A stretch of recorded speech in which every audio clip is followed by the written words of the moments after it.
8, we are starting with lesson 8 of your NCERT science, cell structure and functions. Cell का structure और उसके functions means काम क्या है.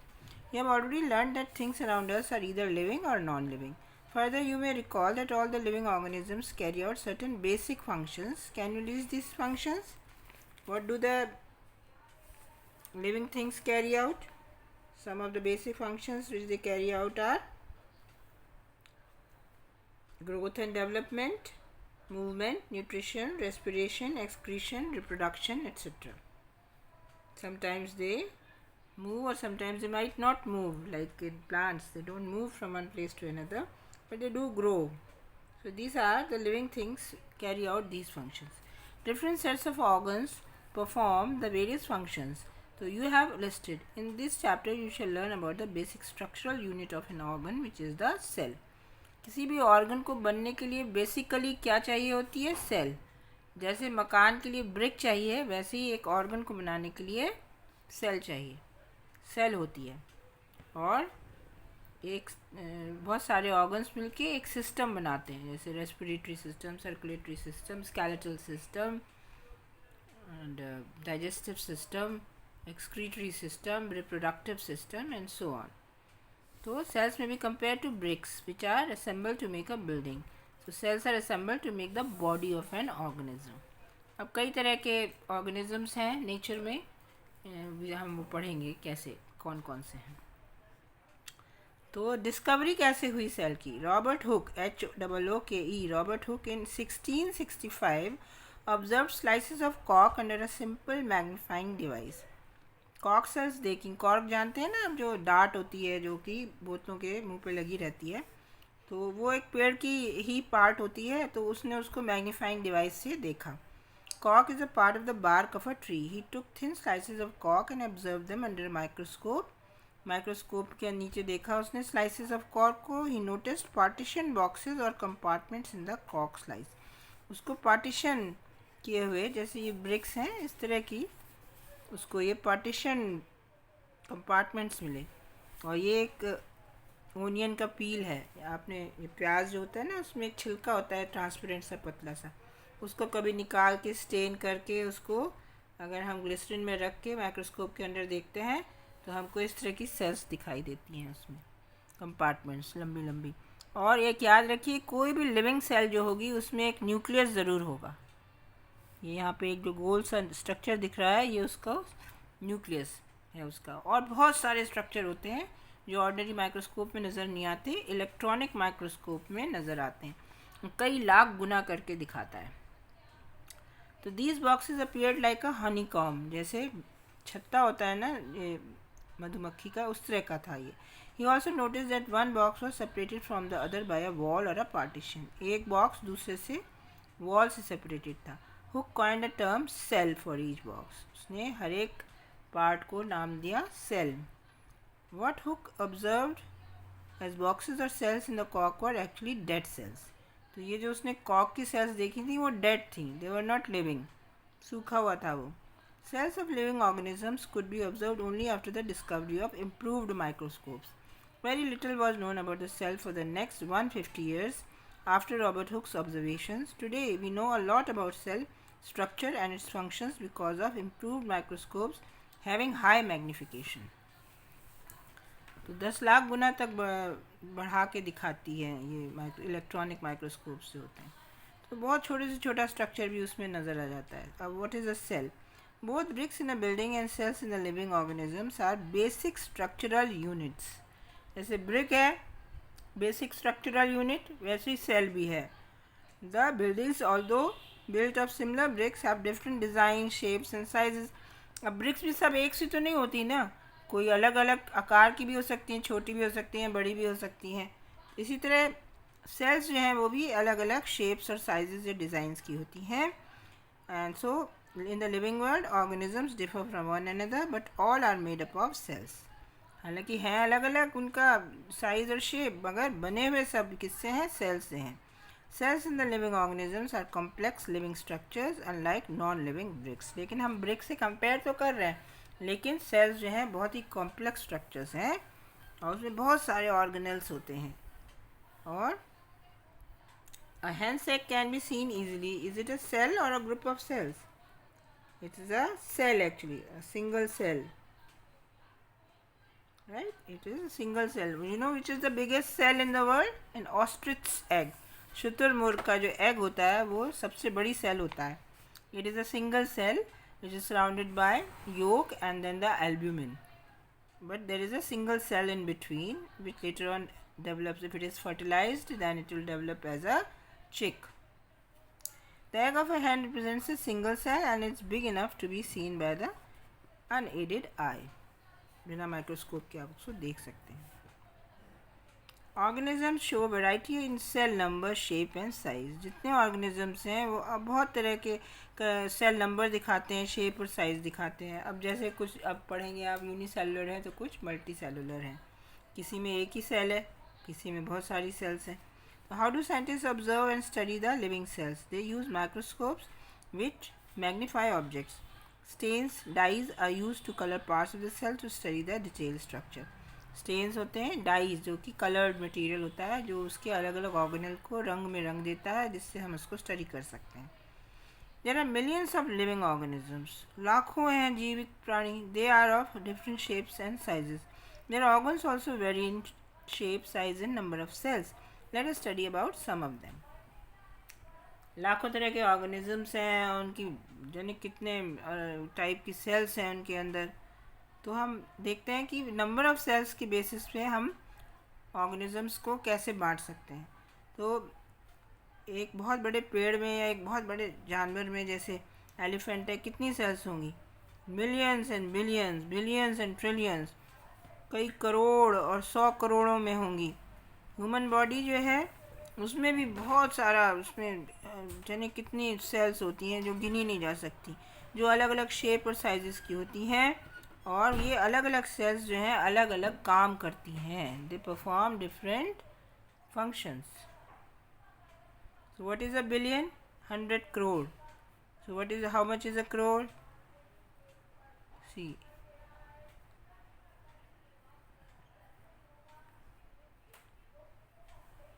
This is 100 crore.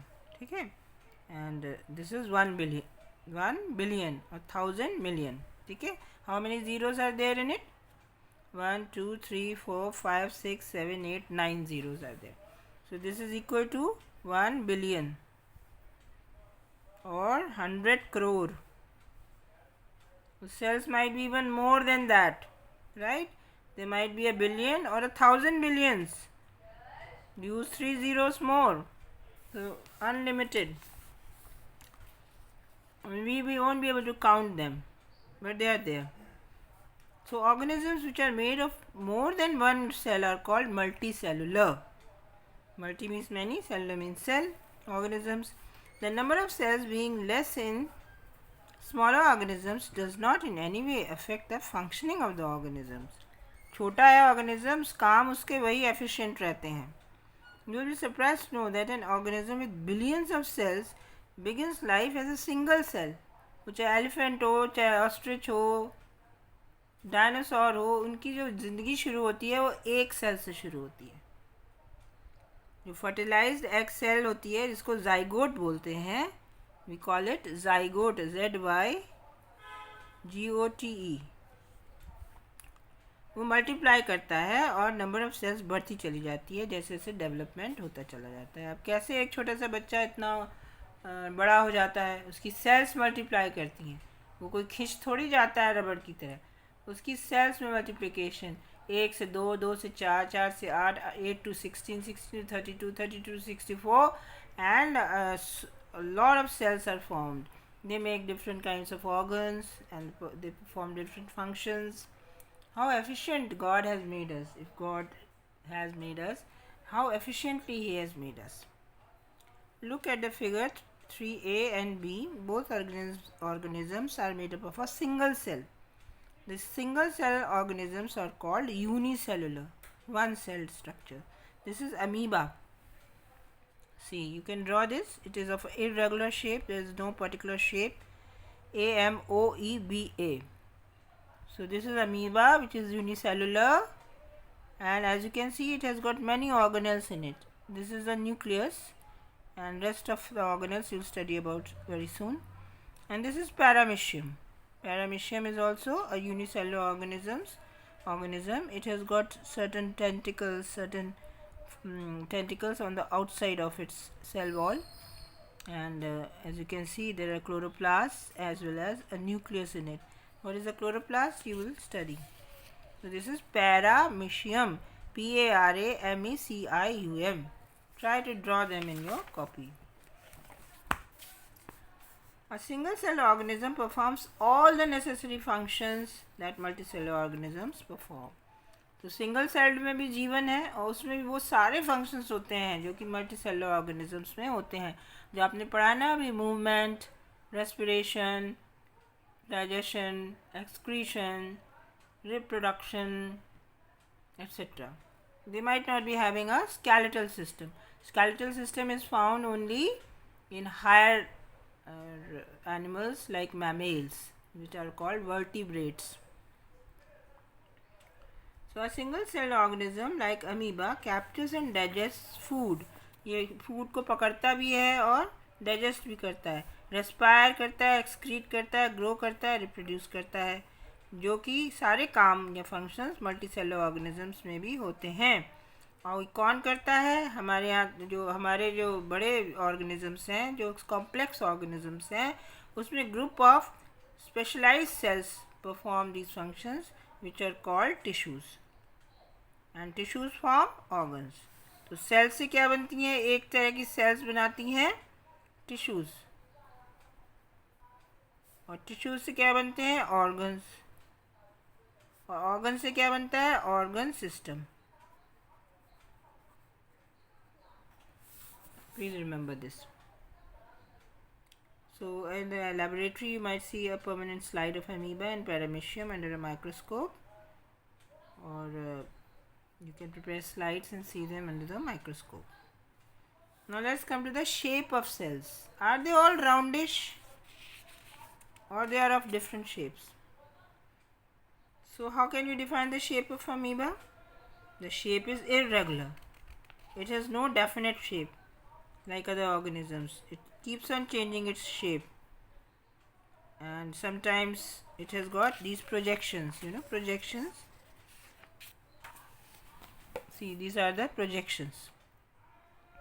ये बाहर निकल रहे हैं ना इसकी बॉडी से जो structures, so they are projections which are of different lengths, which are protruding out of its body, coming out of its body.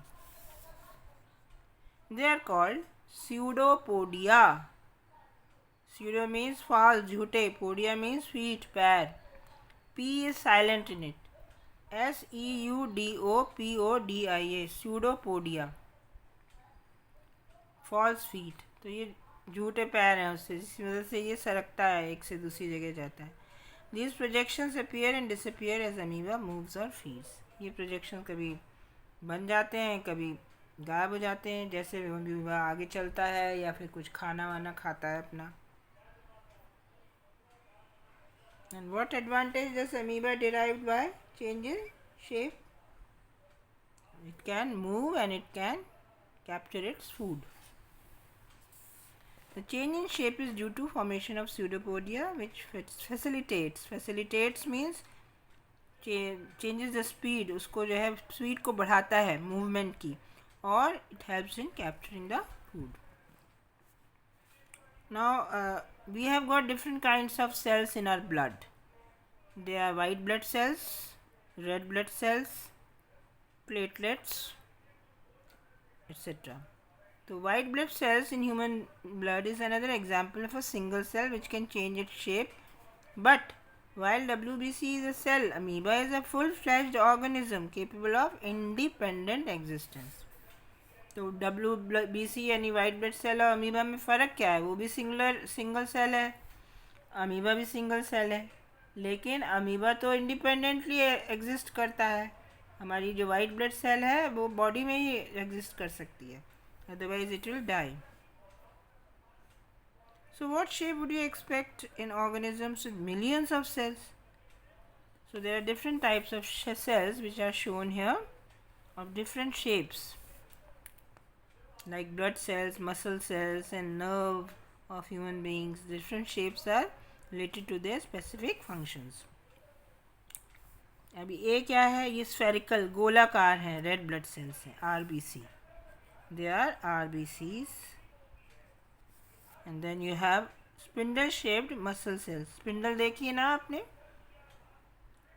तकली जिसको कहते हैं, या फिर आँख की पुतली समझ लीजिए, तो उस शेप की मसल सेल्स हैं. These are what, muscle cells. ये जो मटन या चिकन वगैरह लोग खाते हैं वो यही मसल्स होती हैं. और सबसे जो बड़ी सेल है बॉडी की वो होती है नर्व सेल. सबसे ज़्यादा लॉन्ग जो सेल है.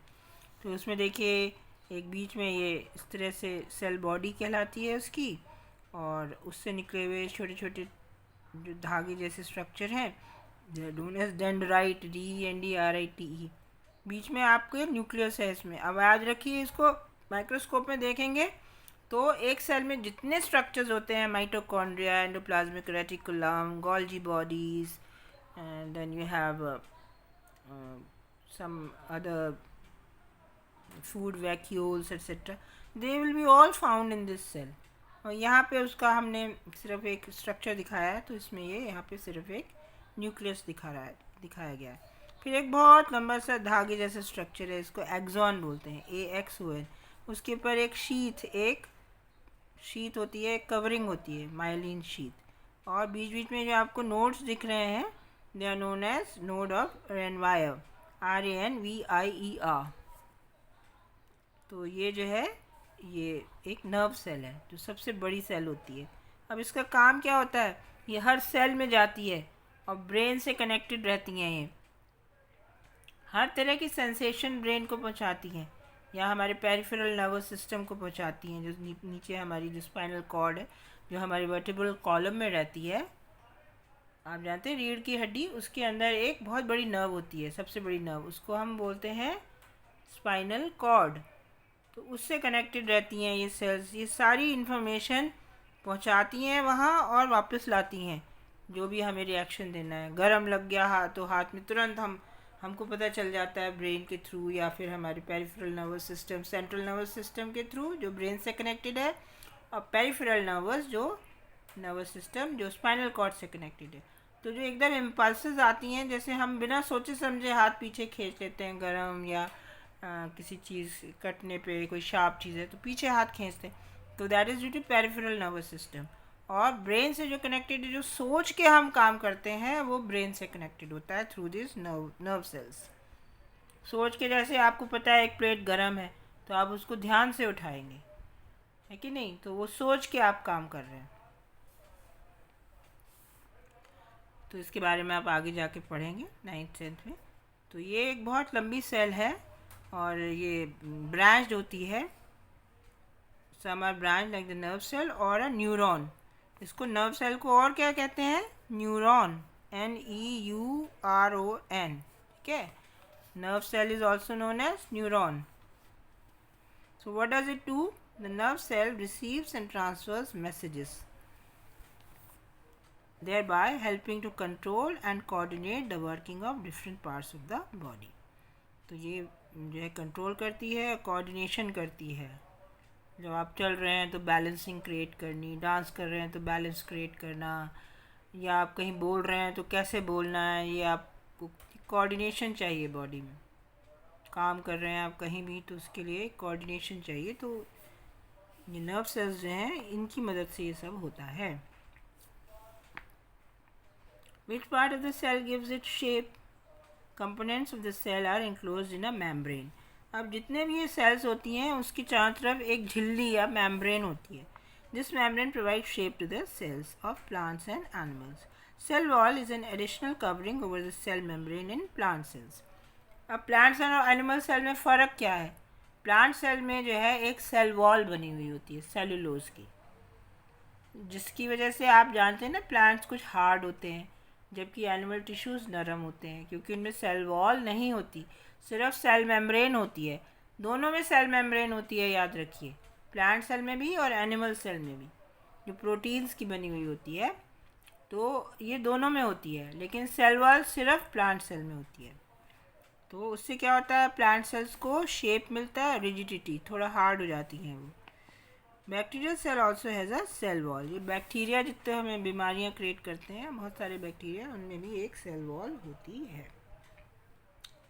Now, size of cells. The size of the cells in living organisms may be as small as a millionth of a meter. Millionth of a meter means micrometer or micron, यानी कि 1/10⁻⁶ और 10⁻⁻⁶ metre. इतनी छोटी होती हैं sales जो होती हैं, या फिर कई सेंटीमीटर्स की हो सकती है. मैंने बताया सबसे बड़ी सेल नर्व सेल होती है. ज़्यादातर सेल्स माइक्रोस्कोपिक इन साइज़ होती हैं और अनएडेड आई में विजिबल नहीं होती, बिना माइक्रोस्कोप के नज़र नहीं आती. They have to be enlarge और magnified by microscope. The smallest cell is 0.1 to 0.5 micrometer in bacteria, and the largest cell measuring 170 millimeter into 130 millimeter is the egg of an ostrich. Boil a hen's egg, remove the shell. What do you observe? White material surrounds the yellow part. White material is albumin, which solidifies on boiling. Yellow part is yolk, YOLK.